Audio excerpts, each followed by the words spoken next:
بسم اللہ الرحمن الرحیم۔ اللہ تعالیٰ قرآن پاک کی سورۃ المؤمنون میں ارشاد فرماتے ہیں، اور کیا تم یہ خیال کرتے ہو کہ ہم نے تجھے بیکار پیدا کیا اور تمہیں ہماری طرف لوٹ کر نہیں آنا۔ پیارے دوستو، کیا آپ جانتے ہیں کہ جس دنیا کے اندر ہم جی رہے ہیں یہ ایک دھوکہ ہے، اور یہ خوبصورت اور دلکش نظر آنے والی دنیا ہماری آنکھوں پر پردہ ڈالا ہوا ہے۔ یہ ایک پردہ ہے۔ اس پردے کے پیچھے والا منظر بہت ہی خوفناک ہے۔ جب انسان مر جاتا ہے اس وقت اس انسان کی آنکھوں سے یہ پردہ ہٹ جاتا ہے۔ تب مرنے والا انسان ایک نئی دنیا کو دیکھتا ہے جو اس کی حقیقی اور اصل دنیا ہوتی ہے۔ اس بات کے اندر کوئی شک نہیں کہ ہر انسان کو اس خوبصورت نظر آنے والی دنیا کو چھوڑ کر اپنی حقیقی دنیا کی طرف ضرور جانا ہے۔ اس دنیا میں داخل ہونے کے بعد کبھی بھی انسان اس دنیا میں لوٹ کر نہیں آئے گا۔ پیارے دوستو، کہتے ہیں کہ جب انسان کی موت کا وقت قریب آ جاتا ہے تو مرنے سے 40 دن پہلے انسان کے ساتھ کیا ہوتا ہے؟ مرنے سے 40 دن پہلے اس مرنے والے انسان کے بارے میں کیا کہتے ہیں، اور آسمان پر انسان کی موت کا کیسے فیصلہ کیا جاتا ہے، اور روح نکالنے والے فرشتے اس انسان کے پاس آ کر کیا کہتے ہیں؟ پیارے دوستو، ان تمام سوالات کے جوابات قرآن و حدیث کی روشنی میں آج کی اس ویڈیو میں ہم آپ کو بتائیں گے۔ لہٰذا آپ سے گزارش ہے کہ ہماری اس ویڈیو کو اینڈ تک ضرور دیکھیے گا۔ اللہ تعالیٰ نے قرآن پاک میں انسان کی تخلیق کا مقصد بیان فرمایا کہ ہم نے انسان کو صرف و صرف اپنی عبادت کے لیے پیدا فرمایا ہے، اور ساتھ ہی اللہ تعالیٰ نے انسان کی موت کی گھنٹی بجا دی کہ مرنے کے بعد ہماری طرف لوٹنا ہے اور اپنے اعمال کا بدلہ لینا ہے۔ پیارے دوستو، اللہ تعالیٰ کے عرش کے نیچے ایک درخت ہے جس کا نام شجرۃ المنتہا ہے یا سدرۃ المنتہا ہے۔ یہ درخت کتنا بڑا ہے، اس کا اندازہ اس بات سے بخوبی لگایا جا سکتا ہے کہ اللہ تعالیٰ نے اس کائنات کے اندر انسانوں اور انسانوں کے علاوہ وہ جتنی بھی مخلوقات کو پیدا کیا ہے، ان کی تعداد کے برابر اور ان کی گنتی کے برابر اس درخت کے پتے ہیں، اور ہر ایک پتے پر ہر ایک انسان اور ہر ایک جاندار کا نام تحریر ہے۔ پیارے دوستو، روایت میں آتا ہے کہ جب انسان کی موت کا وقت قریب آ جاتا ہے اور اس کی عمر ختم ہو جاتی ہے، انسان کی موت واقع ہونے میں 40 دن باقی رہ جاتے ہیں، تو اس وقت حضرت عزرائیل علیہ السلام کے سامنے اس درخت کا ایک پتا گر جاتا ہے۔ اس پتے پر اس بندے کا نام تحریر ہوتا ہے جس کی موت واقع ہونے والی ہوتی ہے۔ اس طرح جب شجرۃ المنتہا سے جس انسان کے نام کا پتہ گر جاتا ہے، اسے آسمان کے تمام فرشتے اس شخص کو مردہ کہنا شروع ہو جاتے ہیں، اور وہ مرنے سے 40 دن پہلے وہ فرشتوں کی لسٹ میں مردہ لکھ دیا جاتا ہے۔ وہ انسان جس کے نام کا پتہ گر چکا ہوتا ہے وہ دنیا میں 40 دن تک زندہ رہتا ہے، اور جب اس کی زندگی کے 40 دن پورے ہو جاتے ہیں تو مالک الموت اس کے پاس آتے ہیں اور اس شخص کے سامنے آ کر بیٹھ جاتے ہیں۔ اس وقت بندہ اپنی بیماری کی تکلیف میں ہوتا ہے۔ جب وہ مالک الموت علیہ السلام کو دیکھتا ہے تو ان کو دیکھ کر گھبرا جاتا ہے اور ان سے پوچھنے لگتا ہے کہ تم کون ہو؟ تو حضرت مالک الموت علیہ السلام کہتے ہیں کہ مالک الموت ہوں اور میں تمہاری روح قبض کرنے آیا ہوں۔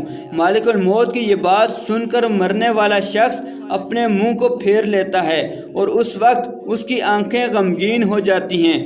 اس وقت مالک الموت اس مرنے والے شخص سے فرماتے ہیں کہ کیا تم مجھ کو نہیں جانتا؟ میں وہ ہوں جس نے تمہاری اولاد کی اور تیرے ماں باپ کی روح کو قبض کیا، اور آج وہ وقت بھی آ گیا ہے جب میں تیری روح کو قبض کروں گا، اور تو دیکھ لے گا اپنی اولاد کو اور اپنے عزیز و اقارب کو جو تجھ سے پہلے موت کا ذائقہ چکھ چکے ہیں۔ میں وہ موت ہوں جو تجھ سے پہلے اگلے لوگوں کو فنا کر چکا ہوں، جبکہ وہ لوگ تجھ سے زیادہ مالدار اور قوت اور طاقت کے مالک تھے۔ اس کے بعد مالک الموت علیہ السلام مرنے والے شخص سے پوچھتے ہیں کہ تم نے دنیا کو کیسا پایا؟ تو مرنے والا شخص کہے گا کہ میں نے دنیا کو بے وفا اور مکار پایا ہے۔ اس کے بعد اللہ تعالیٰ کے حکم سے دنیا اس شخص کے پاس آئے گی، اسے مرنے والے شخص سے کہے گی کہ ہے نافرمان شخص، تو نے اپنے رب کی کس قدر نافرمانی کی اور کس قدر گناہ کیے۔ تجھے بہت سارے لوگوں نے سمجھایا اور نصیحت کی باتیں سنائی، لیکن تو نے کسی کی بات کو نہ مانا۔